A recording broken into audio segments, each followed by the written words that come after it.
I'm Japheth Njenga, director of Shangilia Mtoto Wa Afrika. Kengemi is one of the biggest informal settlements in Nairobi, and it is the home to Shangilia Mtoto Wa Afrika. Welcome to Kengemi.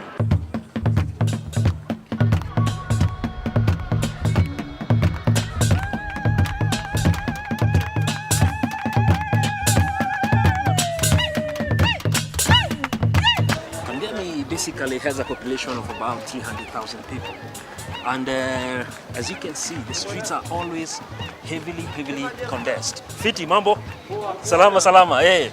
And basically the people who live around Kengemi are low-income workers. The mode of transport around here is mainly the taxis, which we refer to as the matatus.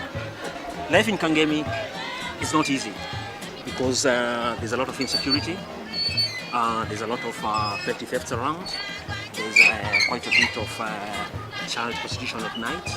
And basically that's one of the reasons why you'd like to move away from this type of environments.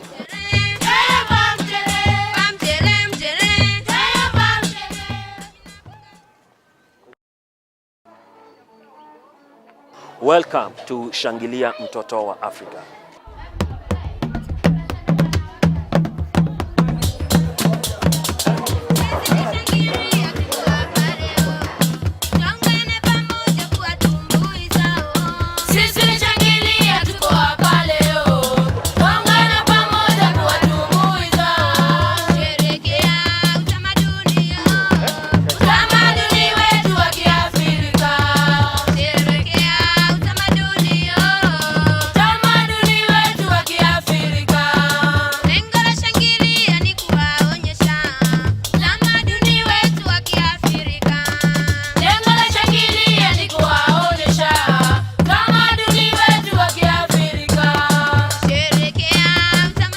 Shangilia Mtoto Wa Afrika, which means a Rejoice Child of Africa, was started in 1994.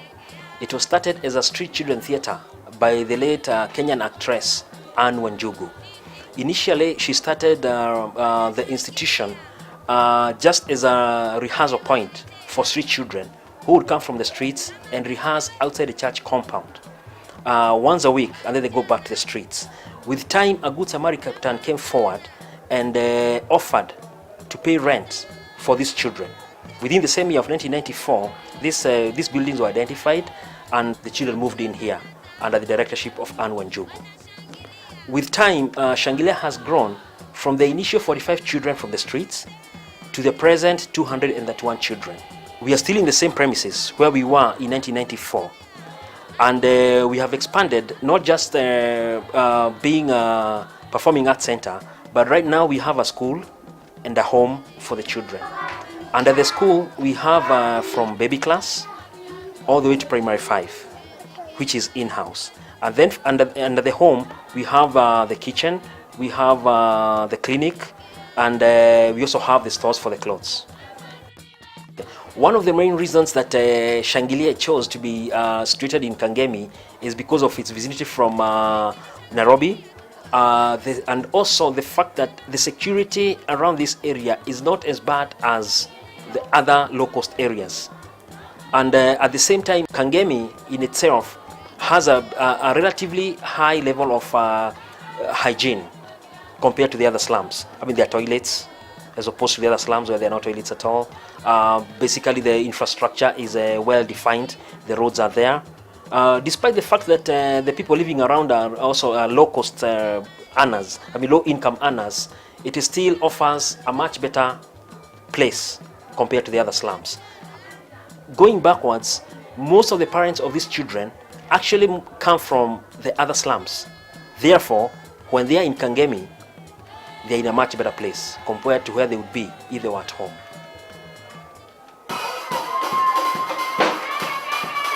Under the performing arts, we have different disciplines, which are acrobats, taekwondo, traditional dance, African orchestra, mimes, drama, and most recently, our brass band.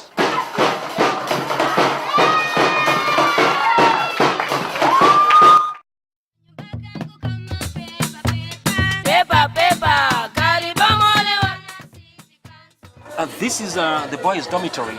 where we have 3 cubicles. This is the first cubicle, which is where the bigger boys sleep. These are the older boys. Fundi? Yeah, make your bed properly, okay? Yes. So then next we have the middle age, where the boys ranging from about 13 years to 16 years sleep. And every child has a trunk box, or a trunk or a box, where they keep their personal effects. These are the clothes, the toothbrush, the toothpaste, and whatever they consider to be theirs.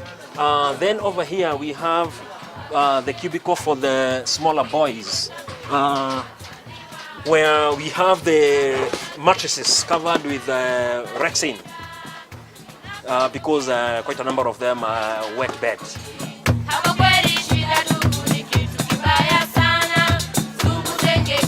This is the girls' dormitory, where we have the more than 100 girls.